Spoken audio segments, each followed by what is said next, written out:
Live లో కొండా సురేఖ చేసిన వ్యాఖ్యలపై మండిపడ్డారట ఎన్టీఆర్. నిజంగా ఇలాంటి ఒక వ్యాఖ్యలు చేయడం నీచాతి నీచం అంటున్నారు మన ఎన్టీఆర్. మరి ఒక ప్రొఫెషన్ కోసం ఎంతో కష్టపడి ప్రస్తుతం ఇంత మాట రావడం అంటే నిజంగా చాలా బాధాకరంగా ఉంది. అసలు ఆడవాళ్ళంటే సినిమా ఇండస్ట్రీ పట్ల ఎందుకంత చిన్న చూపు అంటూ చెప్తున్నారు. సో నిజంగా కేటీఆర్ గారికి సంబంధించిన విషయంలో అప్పట్లో అధికారంలో ఉన్నారు.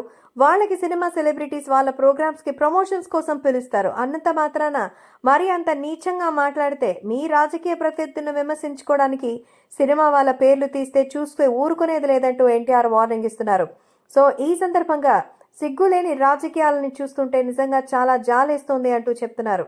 కొండా సురేఖ సమంత మీద చేసిన వ్యాఖ్యలు వెనక్కి తీసుకోవాలని ఈ సందర్భంగా వార్నింగ్ ఇస్తున్నారు.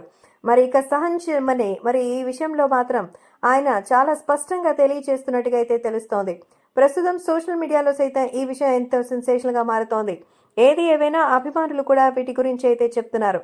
కాబట్టే ఇక్కడ కూడా చూస్తున్నటువంటి చాలా విషయాలు తెలుగు వాళ్ళంటే ఎంతో పద్ధతిగా ఉంటారని, ప్రపంచ స్థాయి వరకు మన సినిమాల గురించి ఎంతో గొప్పగా చెప్తూ ఉంటారు. కాబట్టి అసలు ఏది తప్పు ఏది రైట్ అని తెలియకుండా అసలు సమంత లాంటి వ్యక్తులపై ఇంత నీచమైన కామెంట్స్ ఎలా చేస్తారంటూ మండిపడుతున్నట్టుగా అయితే తెలుస్తోంది. కాబట్టి మరి కామెడీకో లేకపోతే సీరియస్కో అని కాదు, అసభ్యకరమైనటువంటి మాటలు మాట్లాడిన ప్రతి ఒక్కరూ కూడా ఇబ్బందికరమైనటువంటి పరిస్థితుల్లోనే ఉంటారని, మరి సమంత గురించి ఇంత దారుణంగా వ్యాఖ్యలు చేయడం మంచిది కాదంటూ సినిమా వాళ్ళ గురించి సినిమా ఆర్టిస్టుల గురించి మాట్లాడే ముందు ఆలోచించారు.